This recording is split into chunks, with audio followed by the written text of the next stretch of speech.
so. See if you get equivalent lines. How much do you happen to know? Yeah, it's once you get in there, it'll automatically, whatever, it's like screen sharing. Right, but how do I tell it to cast from PowerPoint? I only know how to do it from Chrome. I can cast right now from Google. See? Hey, Joe, how are you? Can't you do that and then find your PowerPoint? Yeah, but it's not casting the screen, it's only casting that web browser window. That's the problem. I don't know in PowerPoint how to... How about that share button? Unless you save it as a PDF. Great.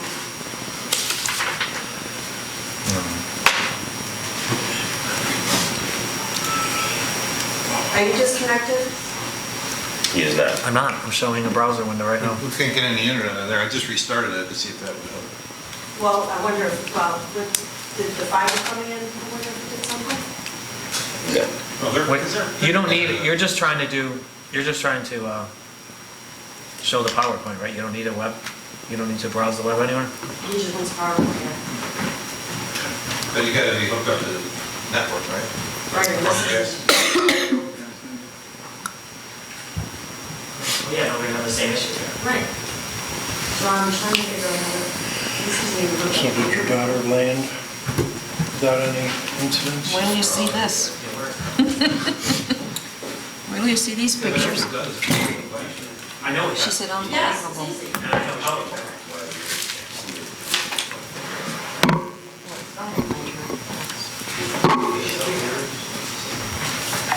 I'm done. Middle of the desert. Look at that. When do you see these?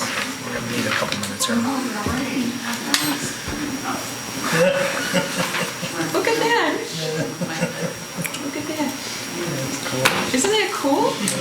She said, hands down, one of the coolest experiences of my life. This was last night. Yesterday. Oh, this was this morning. Good morning from the Persian Gulf.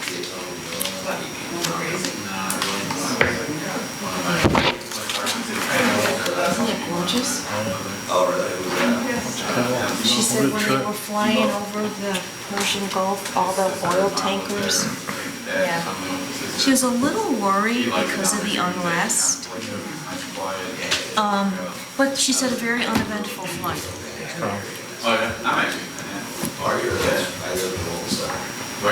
So I don't know how she's going to top this one. Yeah. It's like down the road.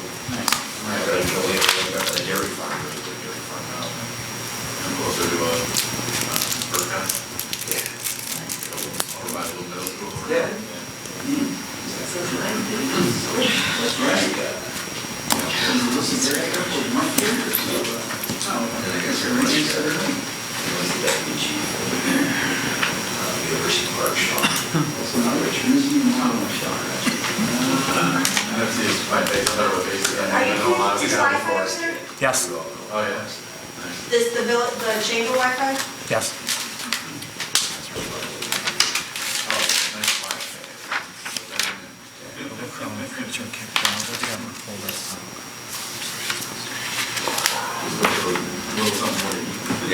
Desktop Chromecast, or Chrome settings, cancel. Where? Next to the Roadhouse or still? House 52. Okay. Usually just do the Manhattan pizza or, what's the other one? No, the other one. Oh, fire. No, the bigger one. Yeah, for that. Oh, yes, right. Yeah, that's like the only two, if I order something, that's pretty much it. Well, I got to be a little screwed. That's like, there's none guys, but there's some Mexican places, I tried it.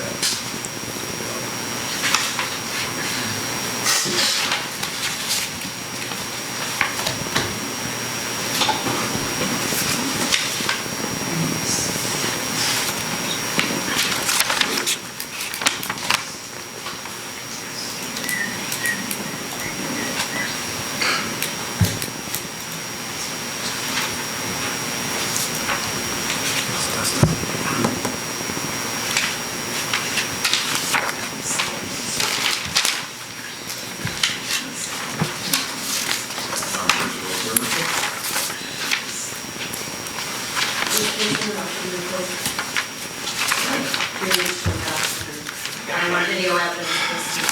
Then I gotta go way over here, I gotta pause it. I'm teasing. Really? Okay. Yeah. I could have said, give him a rush or, Why are you letting me fight with this thing? Why am I letting you? Do you want to do this? You want to fix this, or is like this one? Actually, I'll almost let Carol do that. Carol, you need this, Girls things menu could cast. I can't even get out of. Yeah, I did, but it's not casting the desktop. That's the issue. It's casting the browser window. And I can't even get to the internet. Well, that's, because I don't think that Wi-Fi is working. The Wi-Fi is working perfectly. Yeah, the. Wi-Fi is working. The Wi-Fi is You working. want to try different one? Can you grab me a laptop? That, Can you grab me one? Oh, never mind, here's Carl, you can fix it. There you go. It's broken? I can't even get the internet on that one. He just needs to broadcast this to there. It's on here. He's got the PowerPoint anyway. He clicked on Chrome settings, cast. it's casting the browser, not PowerPoint.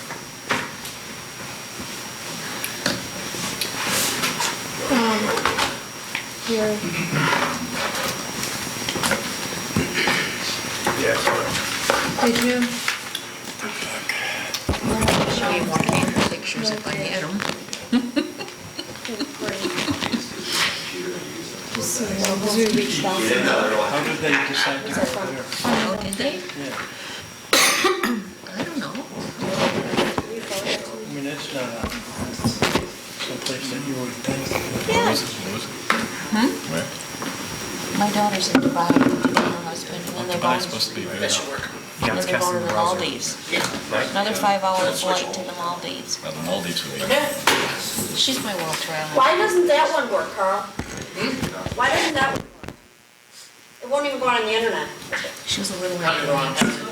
Because of It won't even, Internet won't connection. even detect the internet. Dubai is supposed to be very secure. yeah. Very secure. I told her. Yeah, we got it. Professional golfing tournament out here, Tiger Woods, everybody. Yeah, it's the wrong person. Oh, she's there. They're there. They're there. Did you find the internet?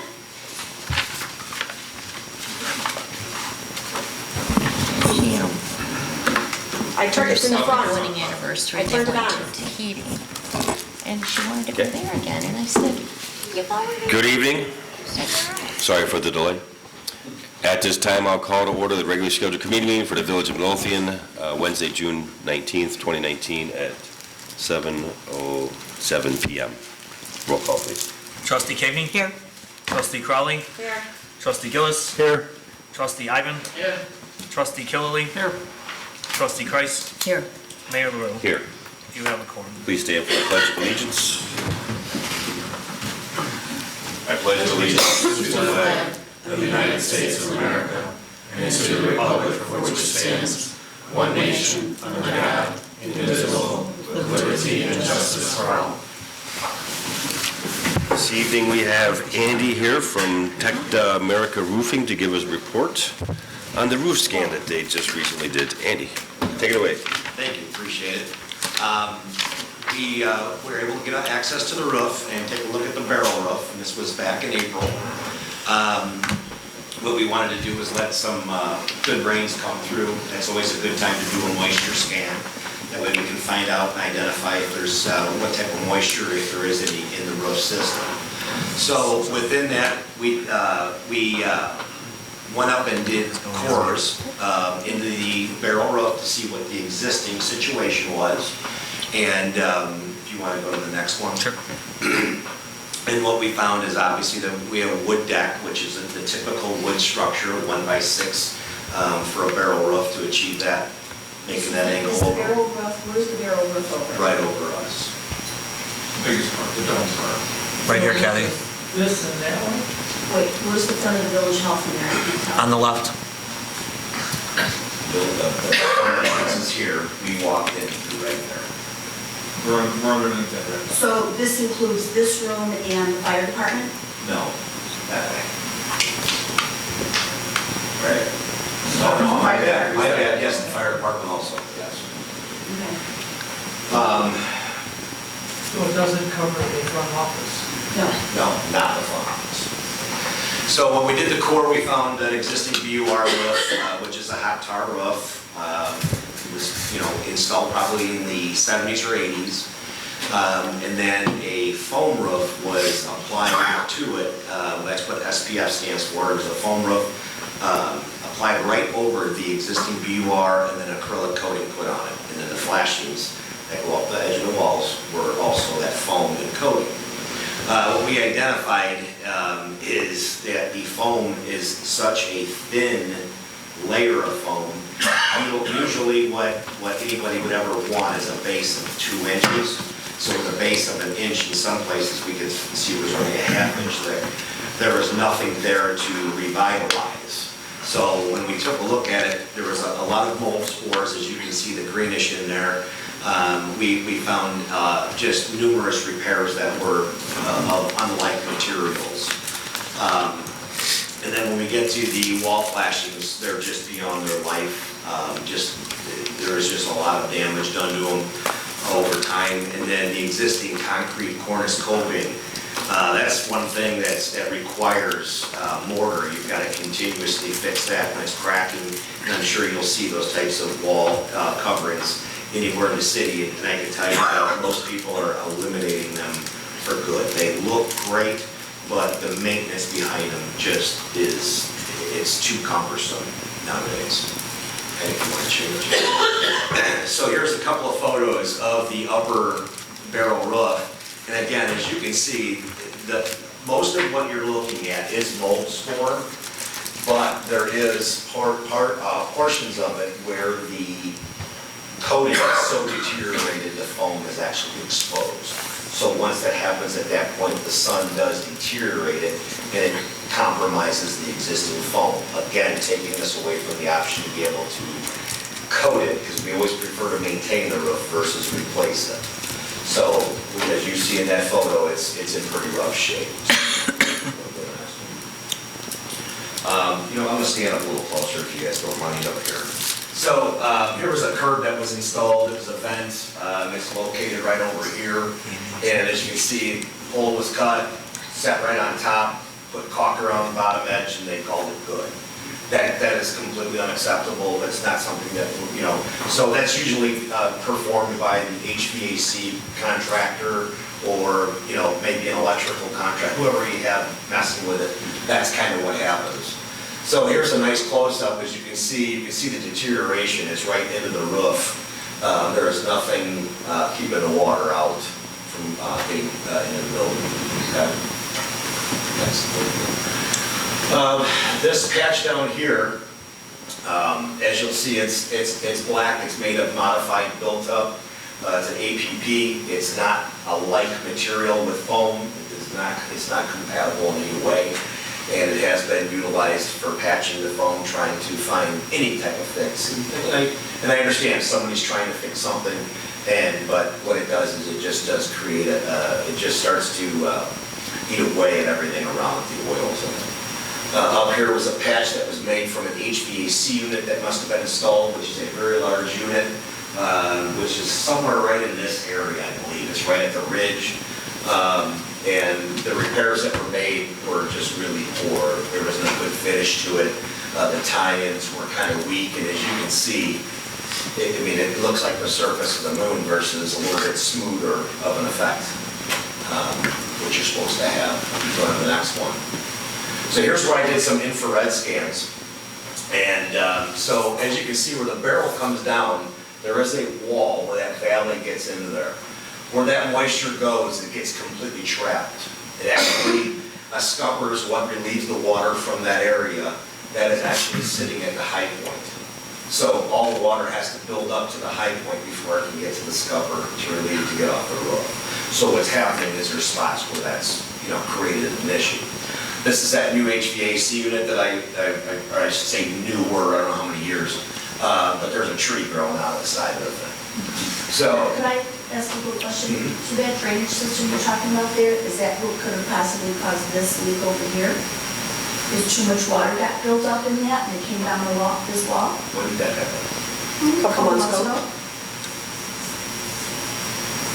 There's a big drain there, I think, on the outside too. Isn't there, Joe? He needs a Big scupper, roof it's drain. like you're talking about. A scupper is a standard box, it's a through, what they call a through wall scupper.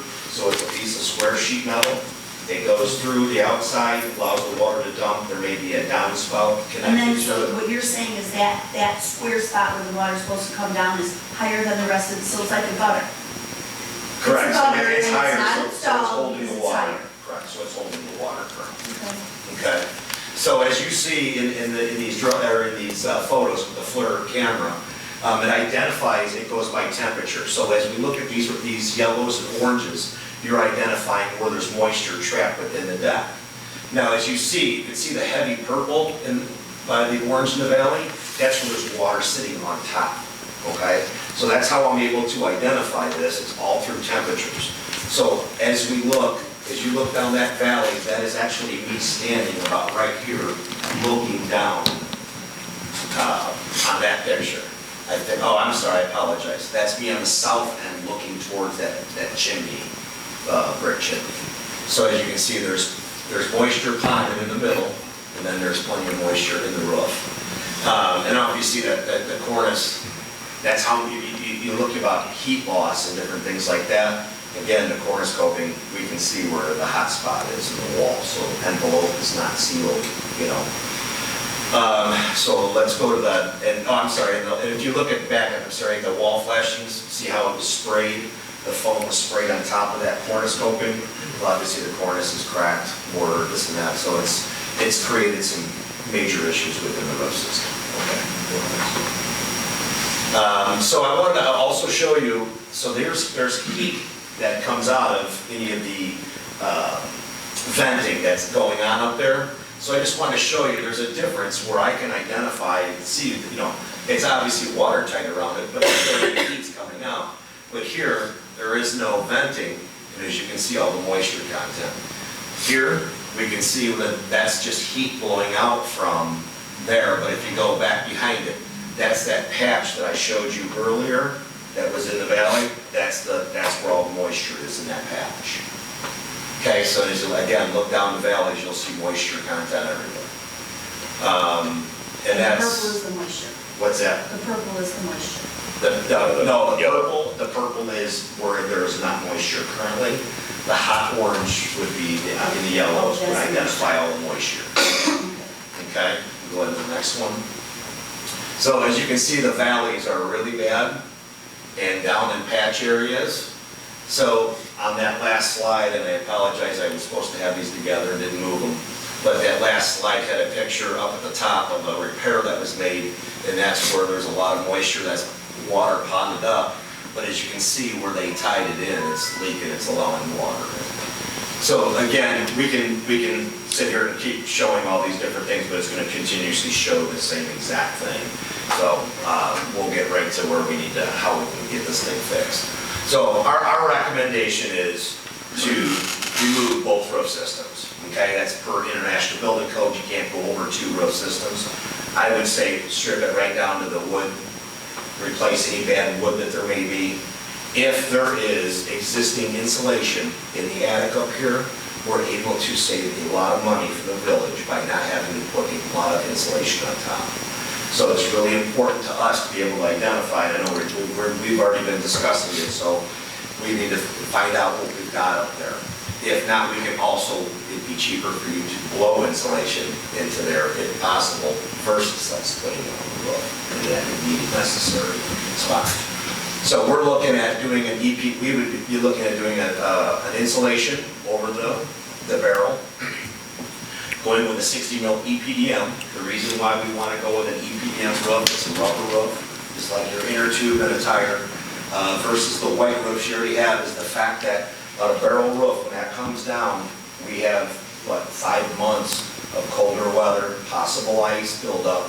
When you get down in the valleys, if the sun comes up, I would prefer the snow to be able to melt, try to melt the ice. That EPDM does heat up, And then if someone has to go up on your roof and work on that AC unit or event, it's not an absolute slippery mess. It's TPOs, the white membranes, are very dangerous when it's wet. So that's the one thing that's really important. So we were taking that into consideration with the roof system, and then remove that coping, put a wood nailer on there, and then put a coping metal on it.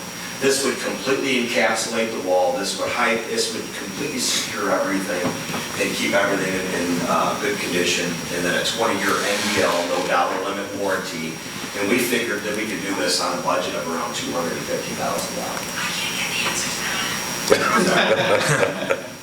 She's listening the whole time. So that's what we're thinking about budget-wise. Let's see what I remember. Okay, and that's kind of what I had on the main barrel roof, but I also wanted to let you know there was a few things that I found on the newer TPO roofs. These were some unlike materials that we need to, if we have the opportunity to do the roofing repair, roof, we would like to do some of these repairs. We're really big on preventative maintenance and portfolio management. So what we do is we actually have a computer system that we enter all the building's data in, all the envelope information. We lay out budgets for 5 years. So we'd definitely be interested in talking to the village and seeing if there's an opportunity for us to help you there.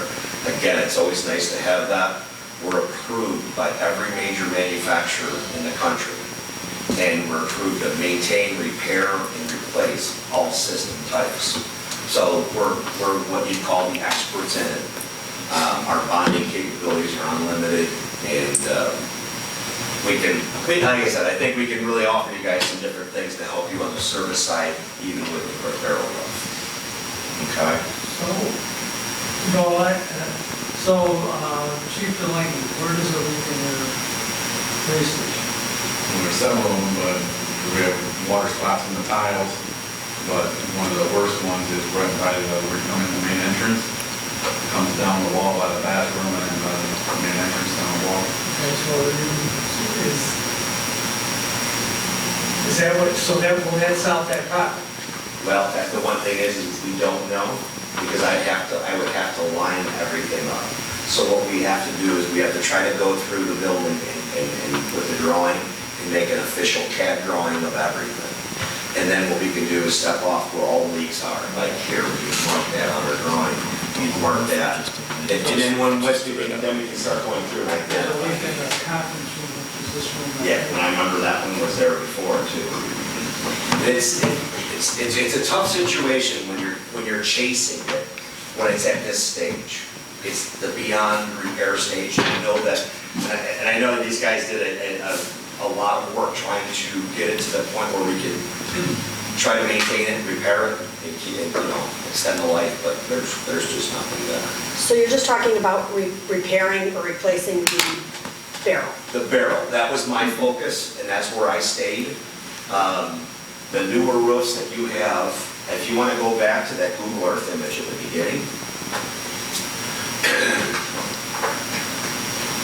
Because the barrel roof does not cover the police department, correct? Correct. So this is a new Or the hose tower roof. for the fire department. That's a new roof. That's new, and that's new. There were some leaks here. I believe it was Andy that was on some roof with, right? Yeah. And I believe there was some over here. I wasn't able to pick anything up on my scan, so I don't know if it was tied to an AC unit, because there is an AC unit right where the one leak was in the area. So I think that one's over the village, and these two are over the police station, if I'm correct. So again, those are newer roofs. We can maintain those, make the necessary repairs and things like that. But when it comes to the barrel and this, the black roof here on the back, when we actually walked, when Andy and I walked across that, it literally was like a water bed. Water Now, traffic. does that also include the hose tower in the fire department that you can actually see to the sky? We were unable to access that roof at the time.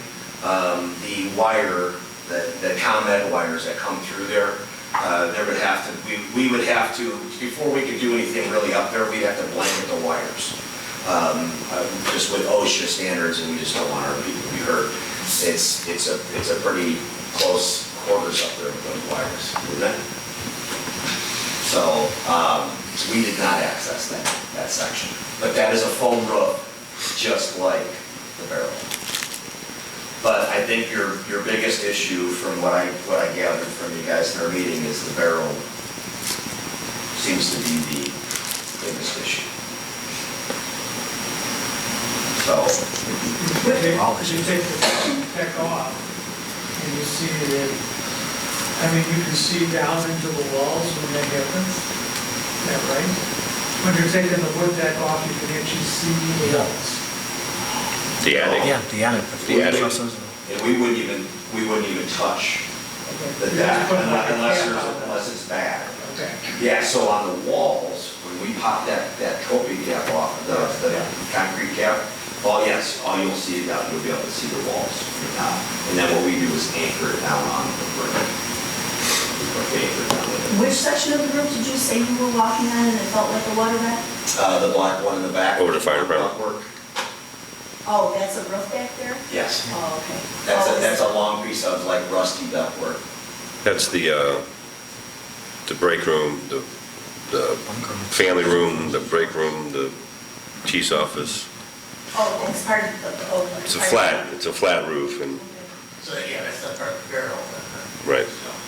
So do we have to repair that roof as well? That roof to me, here's what I would consider looking at. I didn't want to come in here and overwhelm you guys with every roof section because it would take an hour. So my theory was to stay focused on the barrel, the task at hand, and if you guys are interested in us putting together a report on that, we can price out what we charge to put together a full report. Again, that's going to be cores, infrared scans, everything tied to it. We did this one at no charge to show you what we can do, and that's, like I said, we want to try to move forward and help you guys in any way, so. So I can tell you the problem that the concern I have in that problem is, from what I've learned, and I've only been on the board 2 years, but from what I've learned, we have piecemealed this roof in different places over the course of the history of this building. And now the problem is, all of that piecemeal is failing. So looking at just the barrel, to me, is kind of like putting a Band-Aid on, because if I'm understanding it correctly, the barrel is, the price you quoted us is just for that barrel. Everything else would be additional charges, and we would have to start the process all over Correct, again. but not all of them would need to be replaced. So like these, all the whole L shape right here, all of that is newer roofs. That would just be simple repairs. The concern would be the black roof there, the roof here, and then this one there. Now, one of the things that our architect also talked to us about not too long ago, when we've had different architects through here, is once you open up these roofs, you are now, once you take it off, you're now held to the standard of today. Right. So underneath everything, if the insulation isn't correct, if the wood isn't correct, whatever it is, those would be additional charges. That is correct. And we wouldn't know that until we got into it. That is correct. Well, that's the stuff we try to identify up front. We don't like to wait to have change orders. Our goal is we utilize job order contracts, which is a government contract. You guys actually utilize for other things. But we utilize that as a contractor to save a ton of money. And by doing that, you're able to identify line items. So what we try to do is say, again, task at hand, we know that if there is blown insulation in here, and Joe and I identify that, we know that we don't have to put R30 insulation and spend $100,000 in insulation. You may have to spend $25,000 in blown insulation versus $100,000. So we're always trying to look for that. So yes, the architect is correct, we bring these things up to code, but on a barrel roof, if the insulation is in the attic, it's not required on the roof. So that's where you save your money. But is that good? Is that, I mean, as far as keeping our costs down with heating and air conditioning and everything else, does that Absolutely. make sense? Absolutely. To put an R30 on a barrel doesn't make a whole lot of sense because of the fact you have all that space. Now what you're doing is, if you have any type of insulation, light insulation here, Now you've got all this trapped space of nothing. It's just wasting money. You know what I mean? The roof insulation is just going to be storing the attic temperatures, not helping the building. So what we envision is having the insulation at a lower level, so that way the attic space is cold. Let it be cold. Let the roof be cold. That's completely fine. It'd be no different than your home, you know, when in the wintertime you get those shifts. Okay, so the front of the office building, which is on the left, and then the police department, which is on the bottom of the screen in the middle, you reference those are newer roofs. Are those roofs still under warranty? When were those roofs replaced? I would guess 12 years, right? I don't remember, but it is past 2000. But the warranty was a 10-year warranty. It expired, whatever expired last year.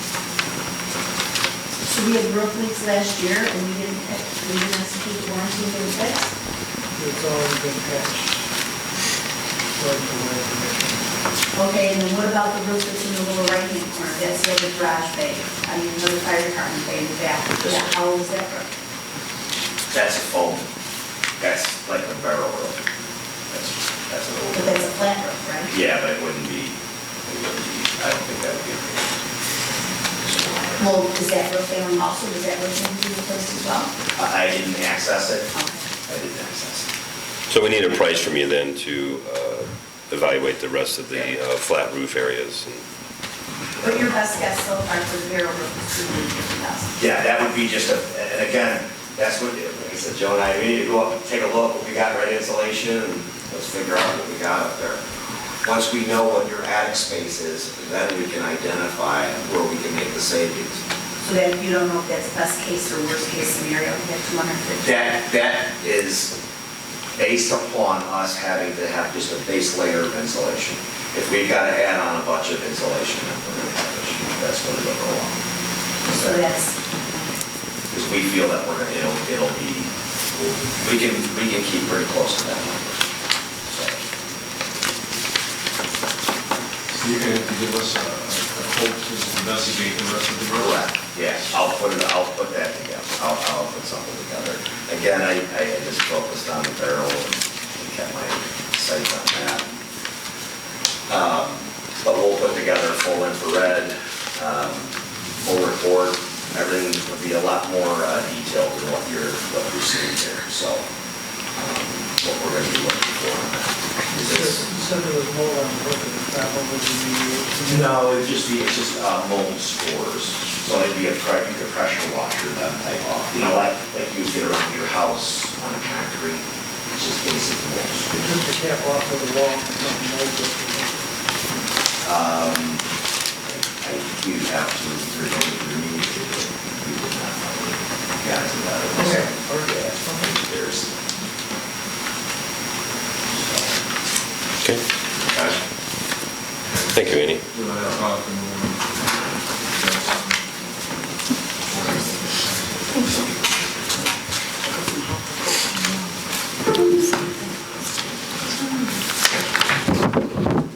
Jean, you got anything to say tonight? You got anything to say tonight? Nothing tonight, Then I will close the floor to public comment. Joe's gonna hang around a little bit, so if you don't mind, we're gonna go in reverse order so we can get the trustee Killedy a little quicker, so we can get Superintendent Sperry out of here. So trustee Crowell. Just a few things tonight, sir. We got an email from Proven and from AT&T that the AT&T cable for fiber has been run. Joe, you were here, they got everything connected, there were no problems, right? Okay. So I'll be reaching out to them in the next couple of days to find out what our next step is in moving forward. And other than that, we don't have anything. Nice. Trustee Killedy. So a couple little things. I sent the board today a couple things from Superintendent Sperry, and he got a quote from Sherwin-Williams to buy the paint to paint the pump house, which his workers would do. That would be $6,500. It is in this year's budget. Question is, can he go ahead, or does he have to get it approved? It's to pay for 1 million reservoir, 1 million gallon reservoir. Okay. But it was in this year's budget, not last year's budget, right? What's that? It was in this year's budget, Yes. not last year's budget. And we haven't approved this year's budget. Right. I think that if time is of the essence, then I think we can tell you to go ahead and order the paint, and we can approve it the next week at board. You know, is that, you want to get the paint within the next week or so? Yeah, they need a week to order it and all that, you know, and we're gonna have to follow up. With this rain, it could take. So does anyone have any problem with this? I mean, we could just approve it next week. Oh. You know, Now, post did the other mortem. reservoir already get painted? Yeah, that's all. So we're kind of done. stuck That's with why these this one colors? looks so bad. We had this one was refurbished, I think, 10 years ago. It was still under warranty, so when they came out a couple of years ago to investigate the 3 million, they saw all these problems with the 1 million. The 1 million is concrete, but it's kind of a whole different setup. And the guys that were out there from Midlothian said, hey, that's failing, you know, and then she went under warranty, so. And it took me a year to get the company to come back out, or obviously they didn't come back out. And they said, we'll come back out, you know, but you're gonna probably need to do a power wash, because now it's gonna be discolored with all the patches that put in. I said, no, we can power wash it. This is what they're gonna make up their mind. So we did, we power washed it, it looked pretty good, but it's still warm. Needs to And be now that cleaned. it's compared, you know, it's sitting next to the new one, it's like crap. Yeah. I'm fine with them going ahead and ordering the paint. What was the I don't have cost? an issue. 6,500? I budgeted 6,500, but it was less than that, but I figured I budgeted extra just in case. So you're asking for the board to approve not to exceed $6,500 for paint from Sherwin-Williams to paint the 1 million gallon reservoir. And trustee Caveney gets the leftover paint for craft projects. You don't like the Okay. color. I could use it for something. Okay. It's gonna be blue and white, ain't it? No. Approval next week. I'm trying to paint for you guys. Okay. All right, next up would be, if you see the section between our parking lot and the VFW, you'll notice that there's a timber fence that's falling apart. And, you know, it's beyond repair. There's some vegetation there that the beautification committee has worked on from time to time, and some other volunteers. But Superintendent Sperry and Roy Erickson got together and talked about how we can preserve that area and enhance that beautiful sign that's been refinished. And I sent you, everybody, an email. I'm sorry for the lateness of it, but Roy Erickson's idea is to have a unilock fence, basically a stand for the sign. And so the cost would be $4,000. And of course, it would hold up pretty much forever. We wouldn't have to worry about it, you know, and not like the timbers or plastic, you know, vinyl fencing, whatever we would be doing.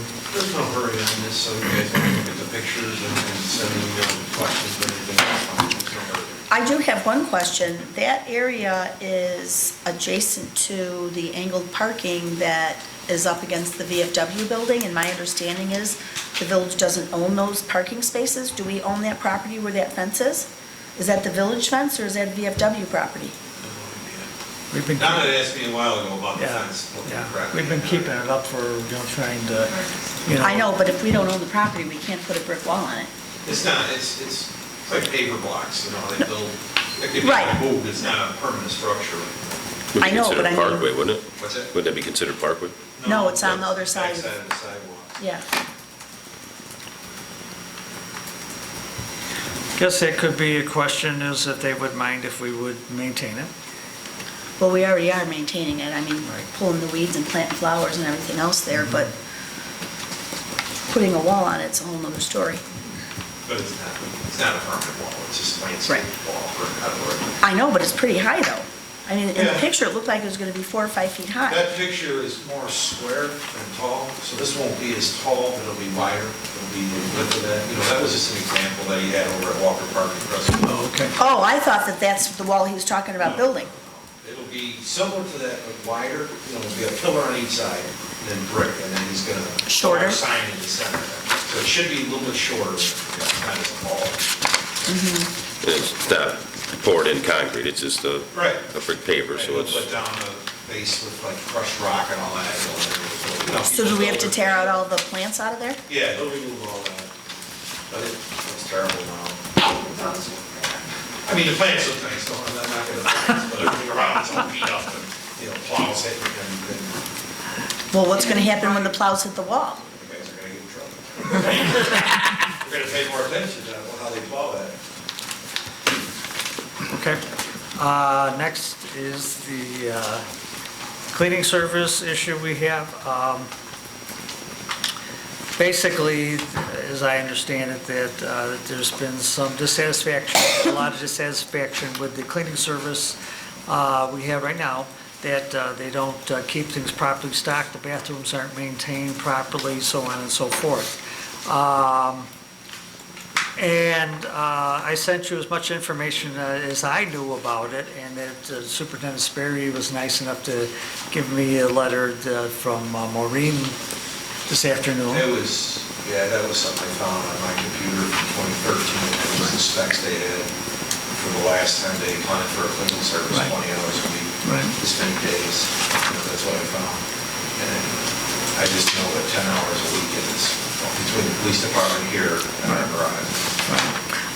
The person who was here doing the cleaning before, was she only here 10 hours a week? She was here between 10 and 15 hours, according to Maggie. And she was, I know nobody asked, but she was getting paid $12 an hour paying the new service, which is more of a service, not just an individual, $20 an hour. And is that for one person or two? Yeah, it's just one person. The And history of this company that's here, they were here prior to Melissa. And because the village takes a little bit of time to make their payments, they're a small company. So the lady that owned the company said, why don't you just take on my girl, pay her directly as an employee of the village. However they did it, I don't know. So she was here, then she moved in here, so then we were without anybody, so then that's what they hired that Melissa. So then now we're back to the same company. I think they're bigger now, so they can handle the delay in payment. And according to that letter, it said that when they had the service before, they were working between 20 and 25 hours. But the other lady, which I don't know if there was dissatisfaction with what she was doing, she was 10 to 15 hours a week. So the question is, what do we do? Well, we need a cleaning service, and if we have to pay somebody $20 an hour, then that's what we have to pay them. I think Superintendent Sperry laid out a nice adjusted increase schedule, and I think we have to find out how it works. I mean, I think we don't know. I don't know if we have to go to, correct me if I'm wrong, but it's a cleaning service, like maintenance, landscaping, it's over 20,000, you have to go to bid for that over 20,000? Is it over 20,000? We don't know. It won't be this year, because we're already this far into the budget year. So we finish out the fiscal year and see how it goes, then That would be my suggestion, if it's legal, Yes. Yeah, if our best guess it's under 20,000, then yeah. I mean, and that information that I had emailed to everybody, I mean, that was just a basic office cleaning spec that I used to write when I negotiated leases. I mean, that's just kind of basic janitorials for an office space. And I think she addressed that in her letter, saying that that's for office buildings, downtown office buildings. No, I did not. Oh, If you guys want me to bring her in to meet with a couple of these, you guys can. she addressed your comments about the industry standard and it being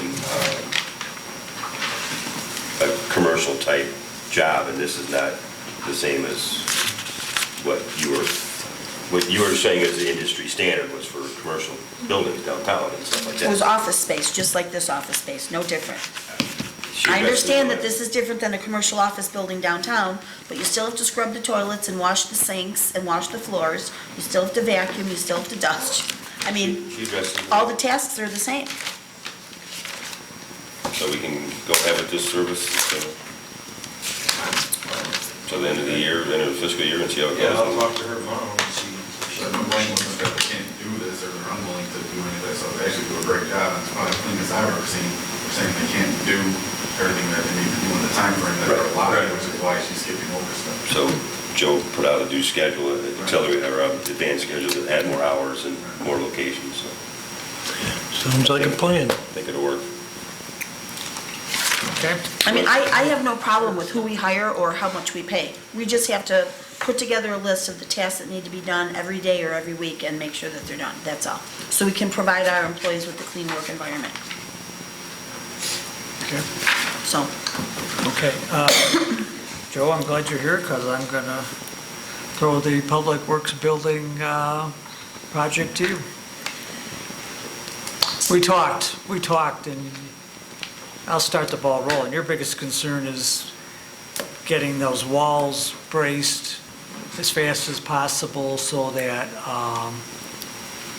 for safety reasons. Yeah, I mean, regardless if we decide to go on an RFQ direction like you guys did, we still gotta secure that wall. We can't move out tomorrow, you know? So I think the first step is to get a quote, an estimate of what it's gonna cost to do that. So, again, went back to this Oliver, and the last I spoke with him, he seemed a little bit more energetic to do this. He said he was gonna have an engineer come shoot out here. So I need a price. It's kinda all over the place. So I haven't heard from him since last week, but that's what I'm working on now, is to get a quote from him on what it would take for him to write up a report on what needs to be done to secure that wall. And then I would have to go out to bid for somebody to secure that wall. And the roof, you know, if there's any patchwork. And then from there, go on with the RFQ and maybe look at the buildings. You know, Well, wouldn't it make sense if we have to, I understand we have to secure the wall line for that, but shouldn't we start the RFQ process at the same time? I mean, because it could take 2 or 3 months to get that wall braced, and we've lost 2 or 3 months working on an RFQ.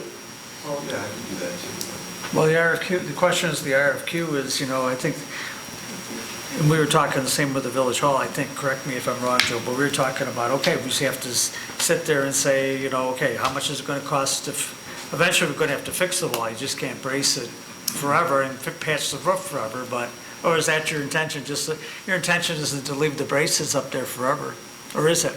Well, if we're gonna build a new building in a year or two, there's no sense in putting $80,000 in repair. I don't know what this kind of stuff costs. Right, I've never right. done this. I mean, if we need to brace the wall for safety purposes, then brace the wall. I'm assuming that that's a little bit different than a full-blown repair, but I would not be in favor of a full-blown repair. The building is beyond its useful life, as we've already been told. So Well- let's brace the wall so that it's safe for our employees to go in there, and then let's move to RFQs so we can put up a new building. Well, I think we need, on the Village Hall and the Public Works Building, we need to know what it would cost to fix them and what it would cost to build a new building. And then the board, that's the only way the board can make a logical decision. Don, we've already gone over the fact that all of these buildings are way beyond their useful life. To spend $250,000 just to replace this roof or repair this roof is ludicrous, when the whole rest of the building is falling down around our ears. I don't know, I don't agree with that, not until we know. You can't tell the taxpayers. Then what is the delay? Why are you delaying? You're The del- dragging your feet. We've been talking about this for over a year. We The del- started this discussion a year ago when I was on vacation, and you turned to Trustee Crowley and asked her to go ahead and get the report. Right, the report is, what do we need to rehab the Village Hall? It wasn't to build a new one. That's what it was. It Well- was to build, it was to, how much is it gonna cost With to all fix due this? respect, you're the trustee liaison to Public Works. And Yeah. Public Works is in charge of these buildings. A whole year has gone by. What have you done to secure that information for the board? We were working with Trustee Crowley to try No, to. Trustee Crowley was doing it. You weren't doing it. We can't We go were wrong working- by getting an RFQ for the Public Works. We Yeah. can't go I wrong mean- getting one. Okay, well then, Pardon me, I'm we sorry. can't go wrong by going out. Well, I think we need an RFQ. Here's the thing, that building has some deficiencies, but at the same time, if we decided that it was too expensive to to build a Public Works building, then it's still usable, although you need a shoehorn to get the trucks in at night, right? Basically, that's the major deficiency with the Public Works building. I don't know, if it gets, during the winter, it's cold. I mean, Well, that's all right. that's all right. What Okay. kind of public safety is being lost on you here? Here's the thing, if we can fix that wall and save the taxpayers $4 million and still have a use, I don't know how much it's gonna cost, let's not throw around figures. But if we could fix that wall and put a new roof on there and have a useful building, instead of having to put money into a new building. How long do you expect these buildings around here to last? This building was built in the 1940s. How long do you expect this building to last? We have to have. It's not ADA compliant. We have to have an architect to look at this, whether it's going to be Oliveri or whatever it's going to be. But to me, the thing would be to get two different architects to say, one would be on the track, how much would it cost to repair? That's an RFQ. Well, then, with all due respect, let's get it on. Because you have been dragging your feet for a whole year on this. So let's go. We haven't been dragging anything. We've been trying to get architects, and we failed on two architects. What the heck is that? We had two architects who basically, one didn't give us anything and they were too expensive. The trustee Crowley rightly tried to get an architect that was more in our ballgame. Sounded like it was a good deal, and she was on them like glue, and the bottom line is they didn't give us any I think anything right. what I said at the Finance Committee meeting yesterday, and what I've said a number of times, and maybe I'm just not articulating it, is in the last 18 to 24 months that I've been trying to get what I thought we all wanted done, it's become clear to me that what we want doesn't really exist in the world of architecture. And the reason I think that, because architect companies come in and they want to give you the plan on what they want to do to fix what you have. And that's not what we're looking for. I mean, what we were looking for was someone to come in and say, you need new windows, you need a new HVAC system, you need this. Those things are going to cost you $10. On the other hand, if you were to build a new building, that could cost you $20. Unfortunately, without them doing all this work for plans and saying, okay, a building, do you want 10,000 square feet? Do you want 30,000 square feet? Do you want 100,000 square feet? That's going to, and what do you want in it? Do you want the high-end, HVAC system that's going to save you this amount of money? Do you want CAD 6, CAD 5? Do you want, all of these terms that will never have a use for again in my life, I hope, are the things that they're going to want to do. That's what I've learned over the last 18 months. So on top of that, they can't tell you, in good conscience, it'll take, $9,000 to replace your windows, because again, that could be grade A windows to grade D windows. So I think, in going forward, us knowing that, I think we need to make a decision. We either have an RFQ and have someone come in and give us I think we have to be a little cautious with throwing out RFQs too. If we have no intention of doing it, that's wasting people's time, and we don't want to do that. So, I think there's got to be a happy medium, and honestly, I don't know what that is. I mean, there's clearly, there's clearly multiple things going on all over. I agree completely with Trustee Cavaney that I don't want to throw good taxpayer money after bad, in the sense that everyone on this board is a taxpayer, and to me, we all want to be frugal with our money because we want to get the most that we can for it. So I think that affects everyone sitting here as well as everyone watching or that pays taxes in this village. And on the other note, we're talking coming up with and doing something that everybody's going to have to be on board with, everybody's going to have to work together with, and, someone's going to have to take the lead on it. All right, so you're going to get a price to shore up save off the bad wall. If he gets back to me. Well, I don't know what to do, it's the frustration you guys have. And that will You want be- to get an assessment, but you can't get anybody to come out and do it. That will be a structural engineer, and the structural engineer should know, he should be able to know if he can give you a quote for bracing the wall, he should also be able to tell you if the wall's worth saving, if it can be saved, or if it can't be saved. And if that's the case, we've got no choice but to go out to an RFQ. We can't continue to let our public works employees sit in that building. And other than Joe's time, which I know is really valuable, we're not really going to spend that much money, advertising, but doing an RFQ isn't a bad thing. We got to find out what's out there. We got to find out what we're looking at. So For RFQ for a new building or RFQ? But I just want everybody, and I know that you try to be very fiscally conservative. We talked about this at the Finance Committee last night about when the two bonds drop off, we would have, what was it, 6.8 million. And that's what we've got.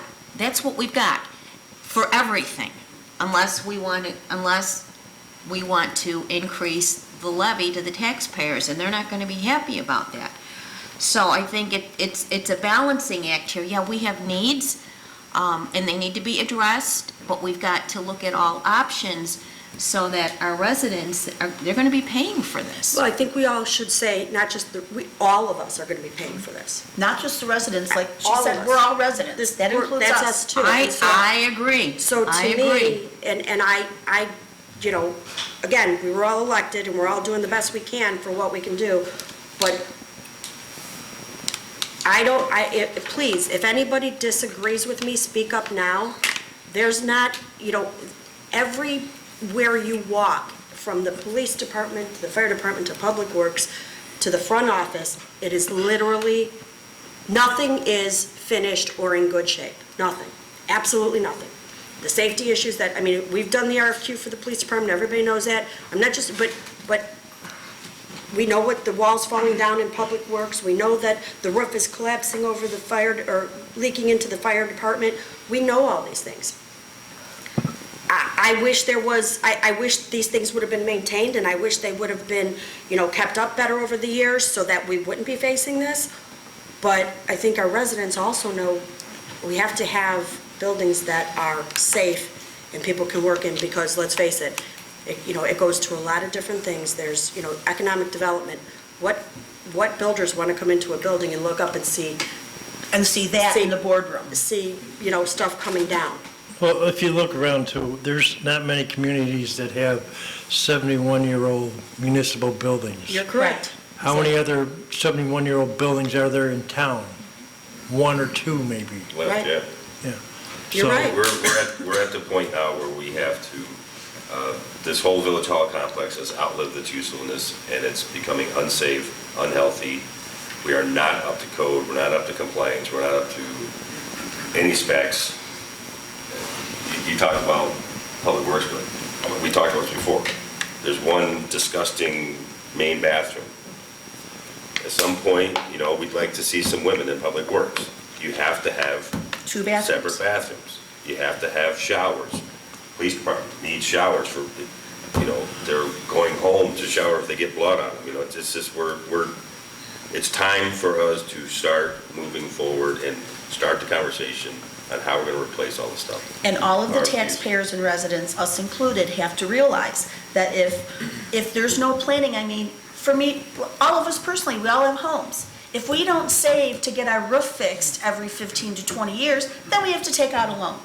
This village has not saved for a rainy day. We don't have any type of fund set aside for the last umpteen years to take care of our village properties. So just like us at home, if you don't save for it, then you have to borrow for it.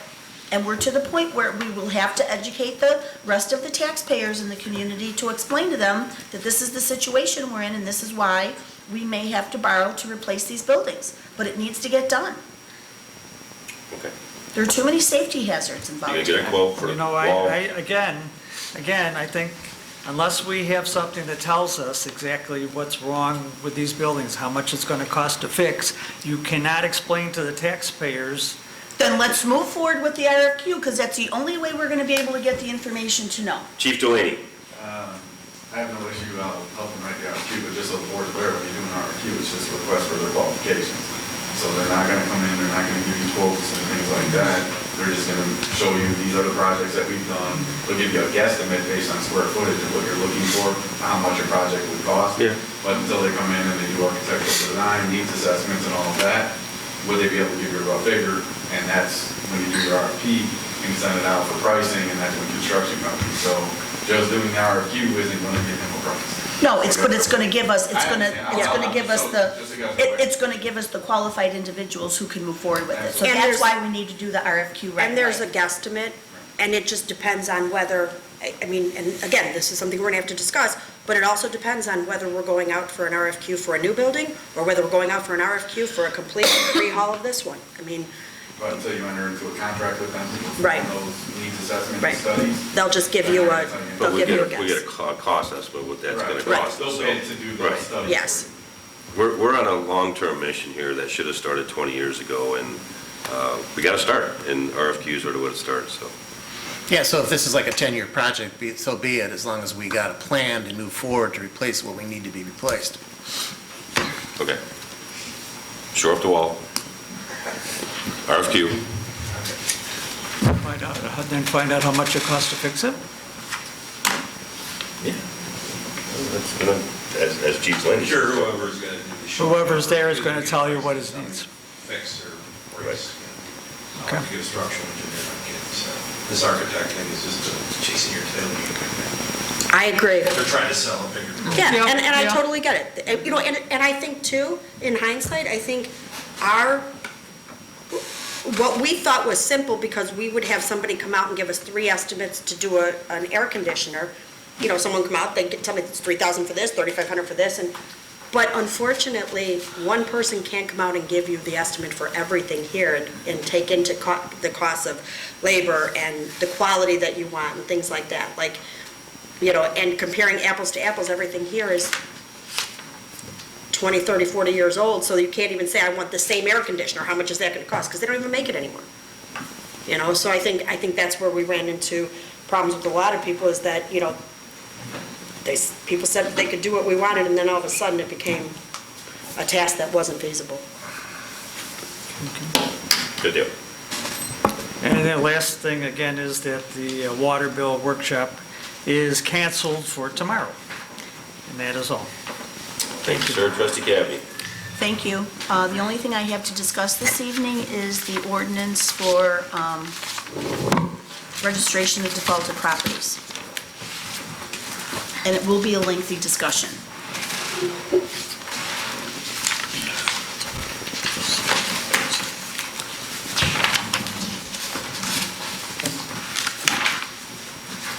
Okay, we attempted to discuss this 2 weeks ago. Trustee Killelea was not happy with the way the discussion was going. And what is this for? Stuff you have to sign today. And suggested that I just give all my comments and questions to the attorney and let him incorporate them into a document, which I did. And the attorney provided us with the document on late Monday afternoon. We got the red line yesterday, and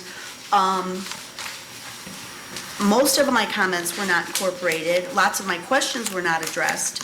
And so I still have the same discussion items today that I did 2 weeks ago. So, first of all, starting out with the definitions, okay? There's a definition here of real property. Real property shall mean any residential or commercial land and/or buildings, leasehold improvements, and anything affixed to the land or portion thereof. So, the definition of real property obviously covers residential property, commercial property. It should also include vacant parcels, okay? Because of the fact that we have this definition of real property, everywhere in this document where you find the word property in lowercase needs to be stricken and replaced with this term of real property. It says any residential or commercial land.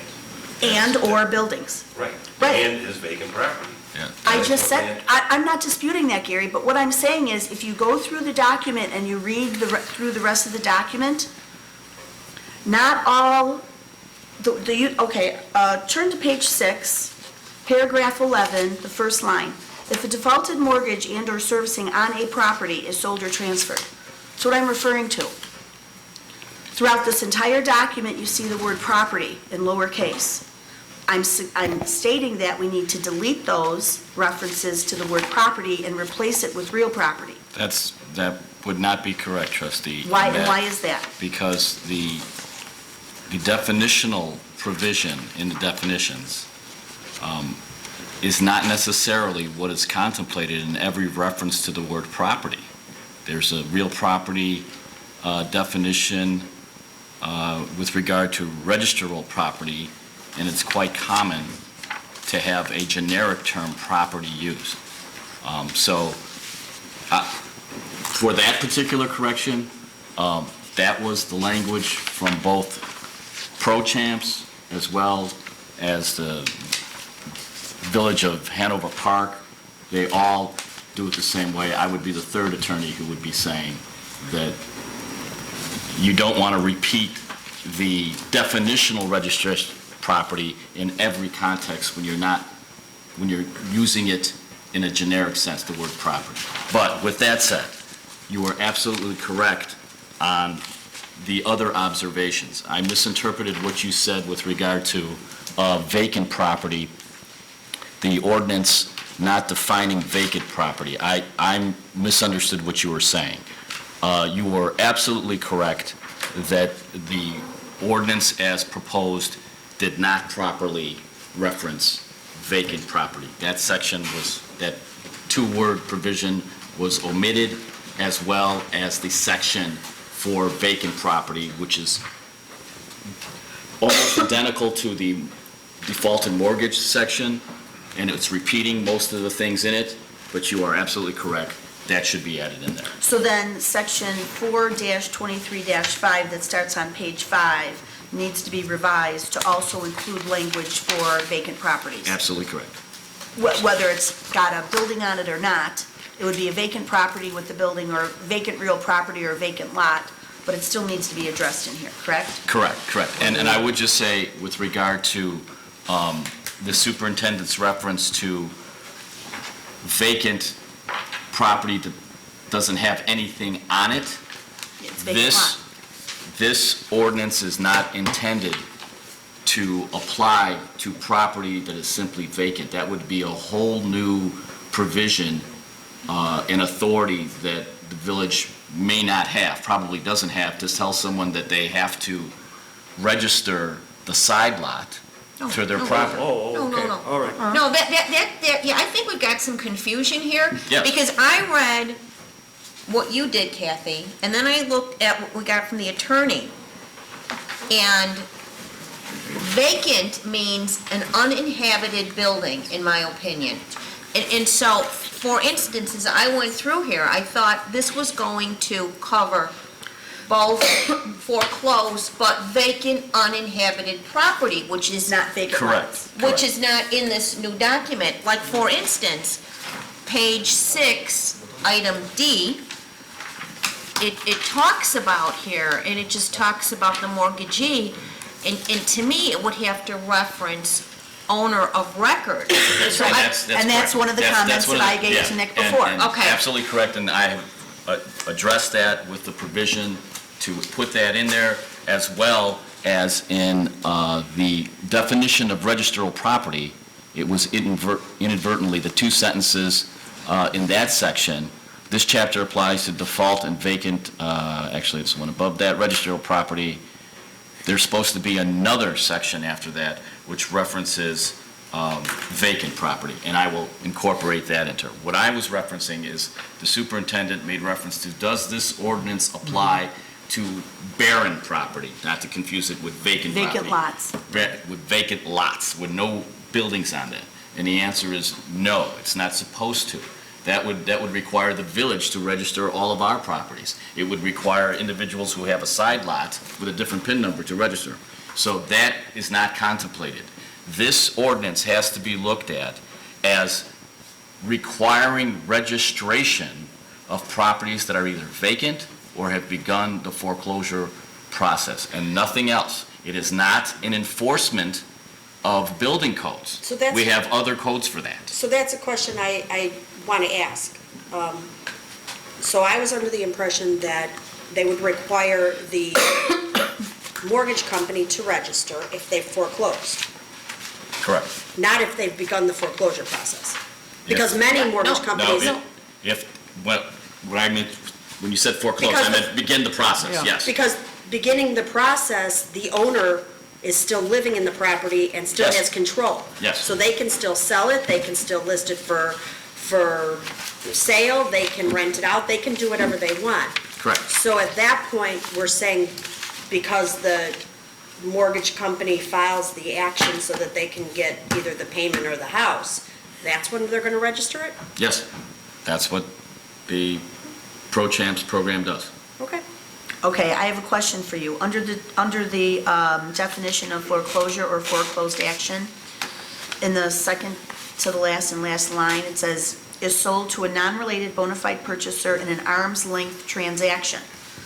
Then you go to page 6, in paragraph G, that references if a mortgagee sells or transfers a defaulted property in a non-arm's length transaction. What's the difference between an arm's length and a non-arm's length? That is Pro Champs language. A arm's length transaction is intended to prohibit owners from transferring the property to avoid sanction or registration. So in other words, Family member. cost me or something like that. $45 to give Don a lease, or excuse me, Don a deed, that he registers for $50, he's now avoided. Potentially, if he does that to avoid registration, that would not be a valid means of getting around the ordinance. The superintendent asked that that be defined and put in the definitional section. There's pros and cons to doing that. The pro would be that we could clearly state to people that if you're doing this to protect the person's interest and not to advance your own, to get around the rules, then you're violating the ordinance. However, it also limits our ability to interpret arm's length, and I think if someone is contesting this on arm's length, that's going to go to court anyway. Again, we could go either way with it. My preference would be leave it at arm's length because it gives us more latitude to interpret it. Okay. I still don't quite understand the reasoning for not identifying all properties in this ordinance as real property. Because you're just above the definition of real property is the definition of property manager, and it's saying maintaining and securing the property instead of securing a property. So if you're just referring to a, and again, above in the foreclosure registry, shall mean a web-based electronic database of searchable real property records. So, I mean, to me, if we don't identify all properties that we're talking about in this document as real property, like in, you make a lot of references on page 5 in this section, 423-5. There are a lot of references to defaulted property. Yes, and again, because the definitional section of registrable property states any real property, the term real property used under registrable property may have a different meaning when you're referencing property in some other context. Well, how could it be another content? Because this is the whole content and the reason for this ordinance. In paragraph B, property inspected pursuant to subsection A above that remains in default or defaulted shall be inspected every 30 days. Why wouldn't you say real property instead of just property? There are going to be situations in which, yes, real property can be used in, rather than property. But I'm Okay. saying there are some situations in which property may not have that meaning. Okay, fine, let's move on. In paragraph, on page 6, paragraph E, you put in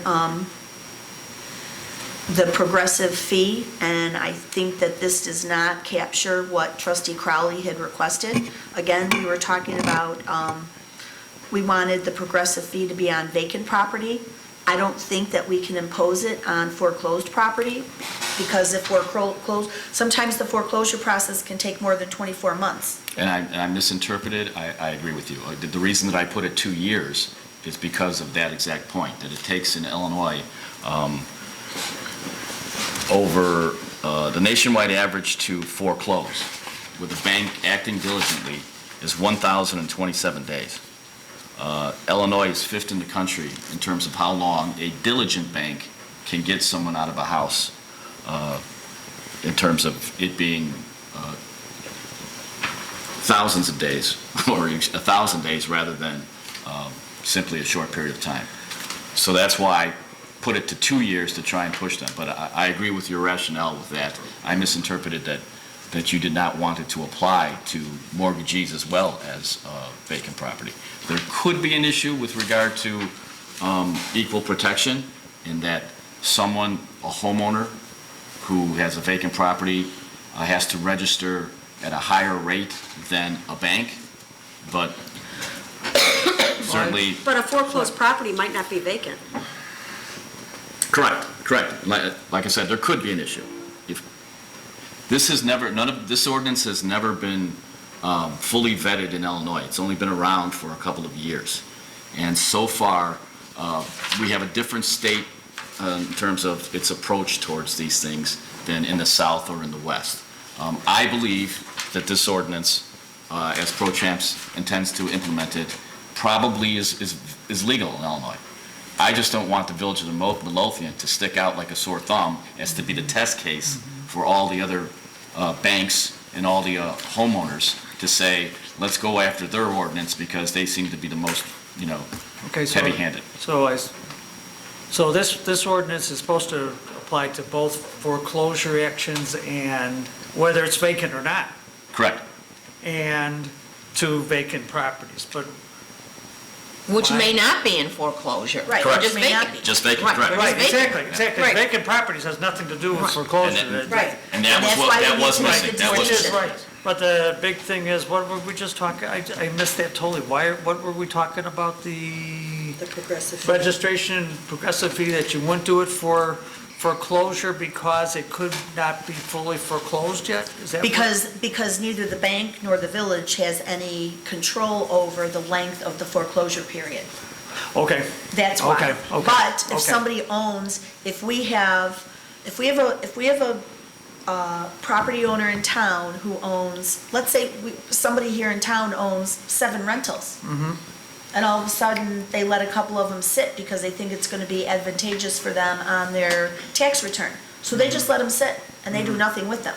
We want the registration fee on those to be progressive and to increase to motivate them to put a tenant in that property.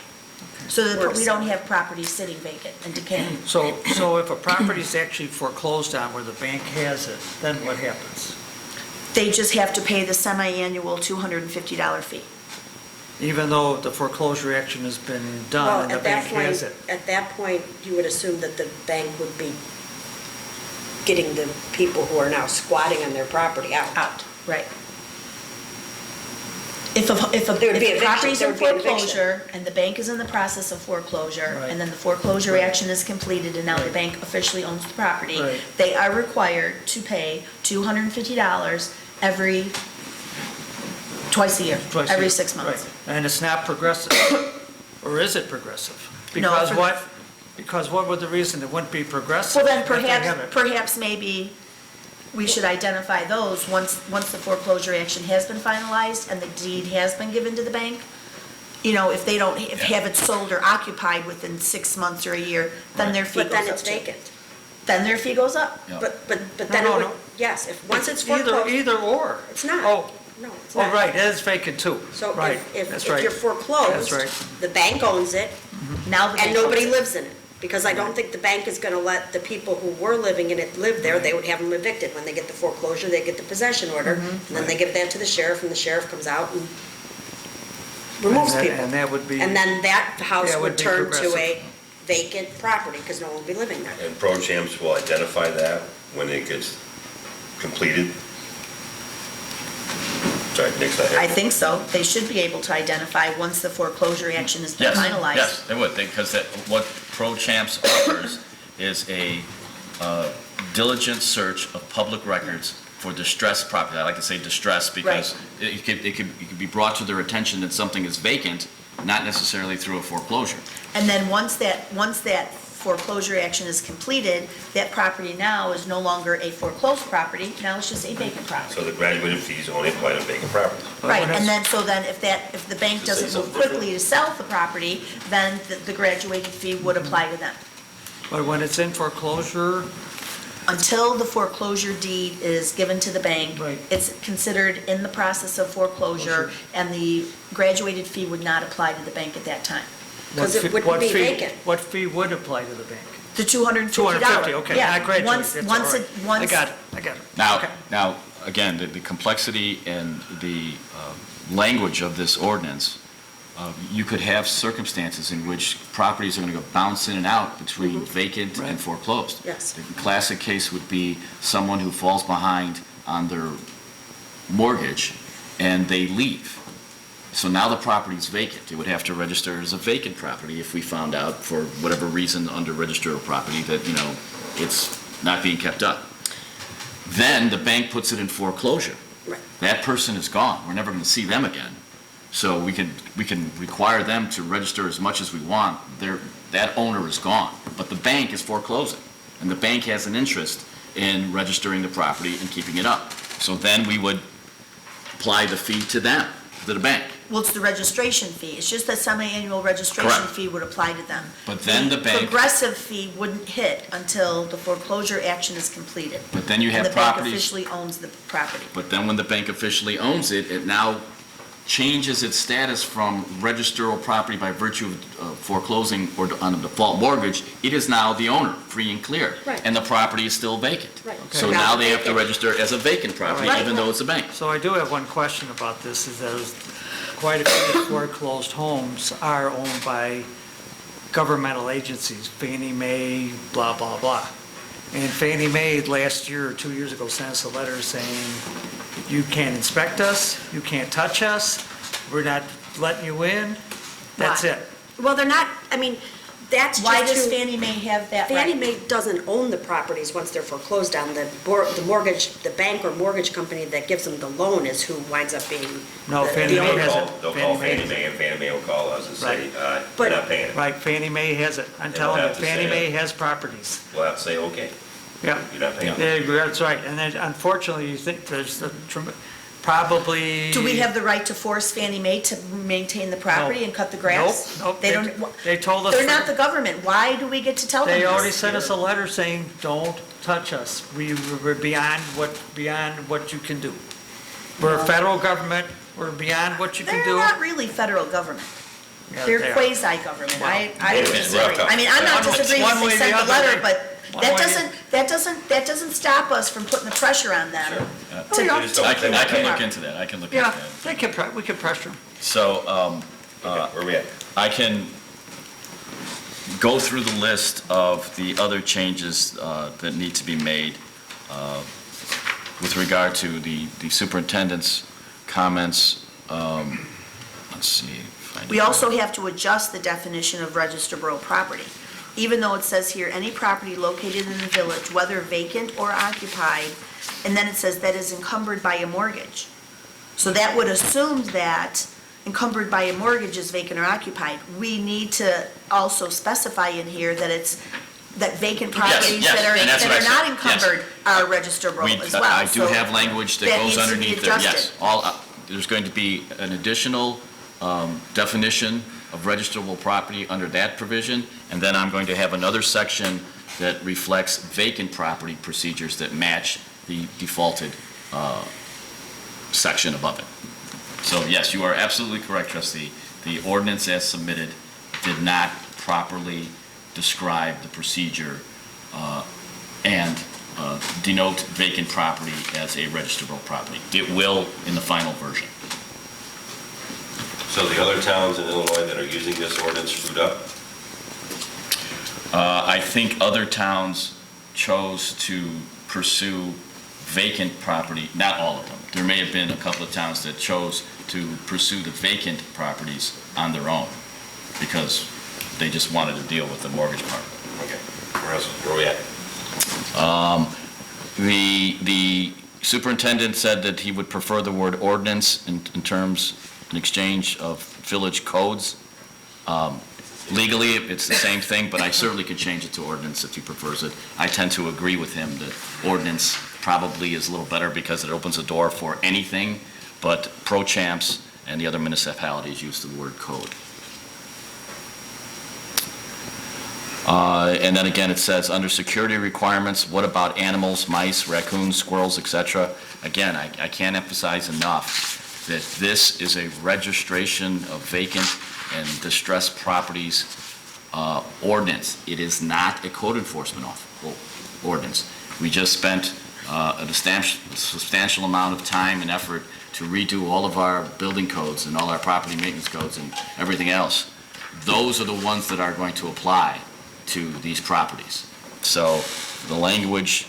And that was where, under which one? That was under section 4-23-7, security requirements. Yeah. It describes the conditions that you must do to secure the property, and it shall be, to keep children out, openings the size of a lot of child, and he wrote, the superintendent was concerned about openings that would allow mice and raccoons and squirrels and and stuff like that. While I understand it, and that's very valid, this is not the ordinance to do that. Okay.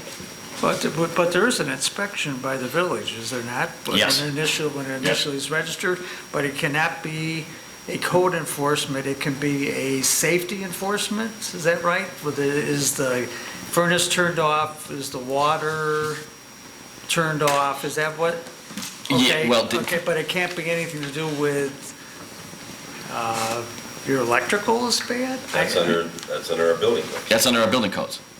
Yeah. But then how do they find that out? For the How do they- inspection. Pardon me? For register, you would find out by, if there are certain things, conditions on the property that would kick in. Once you have to register the property, there would be certain conditions that would define it as a vacant property. Yeah. And conditions that would require repair as a mortgage and default property. But we're not enforcing the other village codes under the registration So requirement. what's the purpose of inspection, if we do an inspection? The purpose of inspection is so that we know that the property is safe and so. It's we can get safe, on- yeah, okay. And to All get on right, the okay. premises. And is that here somewhere? I mean, I'm just saying, Yes, it's spread out throughout the ordinance. Certainly, it's under public nuisance. All registered properties at risk of being a public nuisance, and if a vacant or blighted can constitute a public nuisance, the abatement of which pursuant to the police power is hereby declared to be necessary for the health, welfare, safety of the residents of the village. okay. But that registration won't be a that inspection won't be a code inspection. It could be, yes. But once we get in there Yeah. and see, then it could... So I guess what I'm saying, trustee, is that once we get the inspection and there's something in violation of the code, it's not going to be chapter 23 that we enforce the code. It's going to be the other codes that we come in Okay, to write them a ticket. so now when you have a vacant house, you're actually forcing them to also fix the house up? Well, yes, that's the whole context of why this stuff comes up. It's No. because people have pools that are stagnant, they have grass that has grown too high, they have windows that are broken and all the rest of that stuff, and the neighbors complain, and we Well- can't find the people. Right, but I mean, let's say you look at the inside of the building and the electrical is not up to code, or the plumbing is not up to code, or... No one's living there, so... Pardon me? No one's living there, supposedly, it's vacant, so... Right. Right. So you're not going to enforce that? Someone goes in to move into it, then that would have to be brought up to code. Yeah. We're just talking about the exterior, we're talking about windows, grass... Right, Right, okay, right. all right. I mean, because lots of people are going to say, well, and I've heard this many times, well, you wanted to inspect the vacant property because you want to do a code inspection. Okay, that's a good question, trustee. This, again, we had to go around with an individual who owns the property, doesn't live in it, but doesn't want to sell it. And we wrote him up under our current vacant property ordinance. Right. And his defense was, I'm seasonal. But the only way that we knew he was violative of anything was that the grass grew too high in the lawn. Right. And that, again, that's key to this, how this ordinance will play out. If you are not living in your home, but you maintain it, you cut the grass, you clean the windows, you keep it up to code, Right. I don't think that we're going to be able to enforce this ordinance on someone like that practically in the circuit court. The judge will simply say, why are you making them register? Because they don't live there. But if they're coming in to take care of it, then it's going to be questionable is whether we can make them register as a Just vacant as long as we're property. sure it's not a public nuisance and the exterior. Exactly. Things like that are taken care of, we're fine. Right, the registry contemplates that there's something wrong with the Right, property. Okay. Serious, that would harm neighbors or whatever. Right. Okay. If you were to leave your house, trustee, to go to Europe for 3 or 4 months, technically, that's going to be a violative of the ordinance as it's written. But if you leave someone who mows the lawn, keeps the windows, keeps the utilities on, does all of that, Right. I don't think this ordinance... Furniture's in the house, we're Right. fine. This Because isn't it's gonna really, apply. under that definition, it's not vacant. Arguably, yes, that's correct. It's not vacant.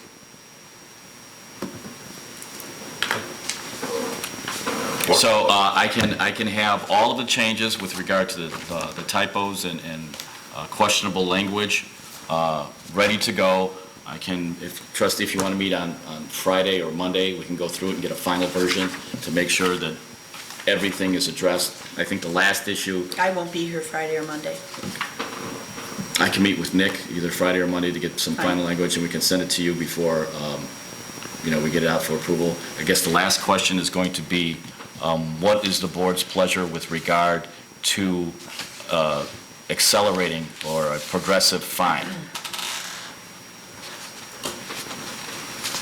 Well, I'm not going to reiterate everything I said the last couple times we talked about it, but, I mean, I still feel the same way. If we're going to put an ordinance in place that says that you have to register, and we have these blights on our community where people are not taking care of their property, they're left vacant for long periods of time, I think it should be progressive to encourage people to either sell or rent out their house.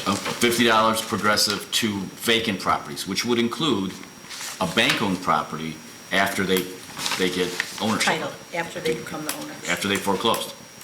So, I guess for me, Yeah. and this is just my opinion, everyone's gonna have to decide for themselves. If it's $150 one year and the next year it's $200, that's not really gonna encourage. It's Especially for it's commercial. 250. Twice a year. Right. And then if it's accelerated to 300 twice a year, that's double, that's, $100 more a year. Yeah. you know, that's enough. And again, my only concern is that I don't want to, Stay empty all the time? it doesn't, but it still has to be relational to what the village expenses are, isn't it? Yes. So And that is never going to work. How can we Well, just, no, that's not what, we're legally, and this is kind of being the problem, is that Nick, Attorney Valdez, has been trying to present something that is legally responsible and limits the liability towards the village of lawsuits. And once we get to this point, as he said earlier in the conversation tonight, we're now going to be on the showcase, and they're like going to be coming after us. So we could say $1,000 every 2 months, every 6 months, but now we're in the spotlight. So if you want to raise it, any challenge of this ordinance, and again, it is my opinion, I want to emphasize that, it is my opinion that this ordinance will be upheld, that if any challenges to it will not prevail. But the weaknesses in it is when you treat one vacant property owner different from another, charge them different things, or you charge them too much. why would we charge someone differently if that's a vacant property? Whether you're mortgaged, defaulted for registration, or whether it's vacant.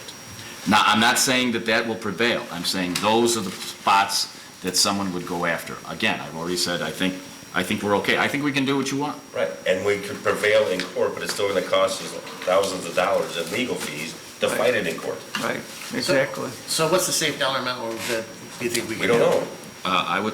Trustee Kilby is correct. Typically, No one else has ever done when it. someone challenges a registration amount or fee amount, it's because it's disproportionate from what the actual cost of the village is. That's how you win. And I agree with Sandy, I would like to see a progressive fee, but Pro Champs asked us, once we get this in final form, to send it to them so that they can review it and have their attorneys review it. Their attorneys might come back and strongly recommend that we take it out. So, I still want to put I it in. have no issue in putting it in. I think we put it in, Yeah, I agree, I want to put it in, but I understand your. So do we have any idea on the cost that the village will incur Well, on I this? guess my only question with that is, when the gentleman came out and talked to us, he's the one who suggested the progressive fee to vacant properties. He's the one who made me think about it, because he said, we have a town in Illinois who charges $5,000. I said, that I like. So Wait, that was Bolingbrook. They For were going to do it on commercial commercial buildings. commercial buildings, right. Well, this isn't commercial. You can do different than commercial. We would have to specify if we were going Right, to do something. I'm just saying, those are, I mean, that's the kind of thing that puts teeth into it, that people are gonna look at and say, to me, instead of. I'm gonna leaving do it- something to get rid of this building instead of just sit on it. I'm gonna do something, because now, And we have a I'm few of racking up those. all these Well, then fees. put in $100 and see what happens. I mean, I'm just thinking, It's just, if it's in challenged, 4 years, it's now gonna be how much twice a year? It'll be, Do we want to limit it to commercial properties, or do we want it on a residential? Or can we specify residential rentals, properties that we know to be rental properties? the real teeth with the vacancy is abandonment. It isn't this. Abandonment has a better chance of making people get rid of their properties, But because. if they've abandoned them, then they have no, they're not paying the taxes. They don't care. They're not gonna pay the fee. Then fine, we can, So- then fine. But then we don't need the Then fee. the land bank can come Yeah. right in and grab the property. the building superintendent did question abandoned properties. That is not an issue simply because the current language of the ordinance is less stringent than the legal definition of abandonment. So in other words, to meet the legal definition of abandonment, we would be well beyond what these provisions are. There'd be no reason to go that route when these provisions are much easier. If your swimming pool Well, is... I'm just saying, if we couldn't do the progressive, let's say a building was around 2 years and they had it and they shut off their water, we can go for abandonment. The land bank can go for abandonment, won't cost us a darn thing, rather than, people, we're gonna have a bullseye on our head, it costs us money in the long run. I'd rather try to work stringently with the land bank, and if we have long-term properties that aren't Fannie Mae's or anything like that, that we can make sure the land bank goes after them for abandonment. I think $600 is a substantial charge for someone, a substantial disincentive a year for someone to not want to get rid of the property. I agree. Yeah, this isn't chopped liver to begin with, and if you raise it $50 or $100, it's, the amount of people it's going to affect is going to be minimal. So first year is 800, second year it's 1,000, 800, where'd you get that from? $600 a year to start, Well, it's started by 500 to start. If it's vacant for 500. 24 months, then it would be 600. Yeah. 700, third But, year. but if somebody does sue us, even if we win, Somebody's we'll gonna sue us, still, they're gonna sue us anyway. we'll lose that benefit because of the legal fees probably. That's the big problem. So, what do you And as try? well as compliance too. The higher you go, the less likely someone is going to be able to comply and pay the money. One last note is that the language I did add addressed Trustee Kreis's concern with regard to land bank, since you brought it up, which would be allowing the building superintendent of the village shall be authorized to waive the fee requirements of this chapter upon written petition of nonprofit entities whose purpose and effect is to reduce the number of registerable properties as provided for in this chapter. So I think Okay. that all land banks would qualify for that, but there was a question as to whether one land bank may be more diligent than another. So we put His discretion. his discretion as to whether he provides that fee waiver based upon the conduct of whatever land bank requests it. Okay. Okay, Okay? okay. Okay, All right? anything else? Nope. Thank you, ma'am. Trustee Gillis? The only thing I have is the fire department's requesting hiring a new part-time firefighter paramedic to fill a vacancy somebody had left, so, He was a former part-timer, correct? yes. So here's the requisition that you need to send. Can I ask a question, but does the ordinance require us to approve part-timers? I thought we said that we don't have to approve part-timers. No, it was still, You're just FYI, yeah, it's not a approval. Okay, letting, because I thought all right, Yeah, just to expedite it. FYI. He's actually He's starting tomorrow. Good. Okay.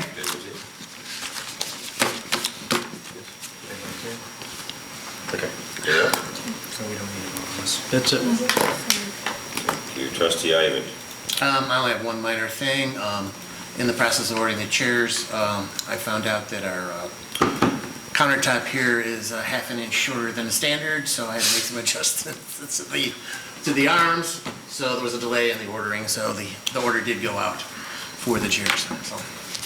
And I also promised the police department that they can have all the old chairs. That's it for me. Thank you, sir. Trustee Christ.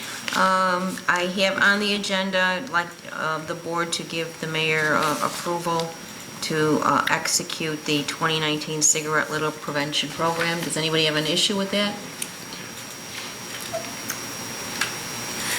No. Okay. So you can sign it and give it to me? You have it. I do. I have it. Trustee, I think I did see in the conditions for the village, a date, preliminary scan prior to program launch, Yeah, I know all about it. June 30th, 2018. I know, we're behind schedule again. I'm gonna do my best. We have a meeting tomorrow, so we're gonna address this tomorrow, okay? So that hopefully that There's the form. won't exclude. They've been very patient with us. Keep America beautiful. Okay? We do have, and that leads me to my next point of information. We have Natalie Creek Trail Steering Committee at 11 tomorrow, and then keep Midlothian beautiful at 12. And that's all I have. Okay. Does the board need to approve this? Would you want me to make a motion to? Well, it was on the agenda. Yeah, why don't we? All right, okay. So going back to, I'd like to make a motion to have the mayor execute the 2019 Keep America Beautiful Cigarette Litter Prevention Program Grant Agreement. I'll second. Any discussion? Roll call, please. Trustee Kreis. Aye. Trustee Cabney. Aye. Trustee Crowley. Aye. Trustee Gillis. Aye. Trustee Ivan. Aye. Trustee Kilby. Aye. Motion carries. Thank you. That's it? That's all I have. We'll have to get the tax ID number and everything? I've got that. Okay. Maggie's, I've got it. Okay. My turn. You got it? Just that we had a robust and enthusiastic meeting with the Sergeant and Lieutenants Union. We gave them our village final offer, and we are hopeful that they will return a positive response by our next board meeting. That's all. What is robust? Lively, okay, fine. I wasn't there, so I would have no idea. Maggie gave me a new one yesterday, and like, I don't even, it was, I can't bring it up here, but it's like, wow. Okay, my business. So once again, we got the bill for the South Suburban Mayor's Managers GIS Consortium membership. It's a lot of money, so I wanted to bring it up. I met with Engineer Nagel and Superintendent Sperry, and they both agreed that we should not enter into this again. It's way too much money. They think that's about 70 hours of work that we do not use, and the recommendation is that we do not enter into it again. So, does any other board members have any disagreements with that? Are you going to communicate that to Christie? I would certainly do that. Well, if we don't use their GIS, then I believe, if I'm not mistaken, it's the SSMMA GIS link that's on the building department website, if I'm... For all the flooding? We would have to get that. Robinson and Joe are going to have to figure out where we're going to get a different GIS link to put on our website so that our building department can use it, so they can help customers who come in and ask questions, because they use it every day. I will talk to them and let them know that. And we need to be able to have a Before I link talk to on our Christie. website. We're required to do that. So when does this expire? It's for May through April of next year. Oh, okay. Well, before we tell them no and they disable us, we need to have another link. I mean, because this is directly Correct. We need to have it for CRS and a myriad of other reasons, but we're required to have it, so. And I actually think, I don't know how I got copied in on it, we used this recently with the fire department. They needed something that SSMMA had mapped. And I'd have to go back and look at what we used it for, but I'm just going by the recommendation of Engineer Nagel and Superintendent Sperry. I think we are using it in some capacity, so we need to make sure that we don't cut it off and then not have a source for what we're using it for. Chief, for Calcom, we don't use SSMMA, they created their own, correct? We actually got our maps from them, including all the layers, so. From SSMMA? But we don't use their link now, right? No, incorporated in their own, so that was some of the confusion that dispatch was having. There were so many layers that they didn't know what they meant. So if the fire department needed it, they have access to some of them, they would be able to see all the layers that they had on it. But that's not being used to SSMMA now, right? I don't know if it still updates, but we did get the original maps from them with the layers. Okay. I mean, if we have to pay them like a pro rata fee for the time frame we've already used it, or if we need to keep it on through the end of July or to the end of June until we can figure out what other link we're gonna use, I would have no problem with doing that. Or we just pay it. I mean, I was just giving you the recommendation from the two department heads. You guys want to still pay it? No, I think we can get the data from SSMA. Wait, I'll talk to Joe and Tom, and then I'll let you know. Hold on to it. Okay, this is a post-mortem approval. I'm looking for a motion to approve Robinson Engineering to advertise for the 2019 sanitary sewer cleaning and televising. I'll make a motion. I'll second. Any discussion? Roll call. Trustee Crowley. Aye. Trustee Caveney. Aye. Trustee Gillis. Aye. Trustee Ivan. Aye. Trustee Killily. I, Trustee Kreis. Aye. Motion carries. And the last thing I have is I'm recommending that we cancel the July 3rd meeting. Obviously, it's July 3rd, and at least 4 of the board members will not be here available for it. So I'm recommending that we cancel that meeting. Is there any concern or disagreement with that? Hearing no disagreement, then Clerk Masco will make the proper notifications that the meeting will be canceled. So that's all I have. Clerk Masco. I just have one item. We received a request this week from someone at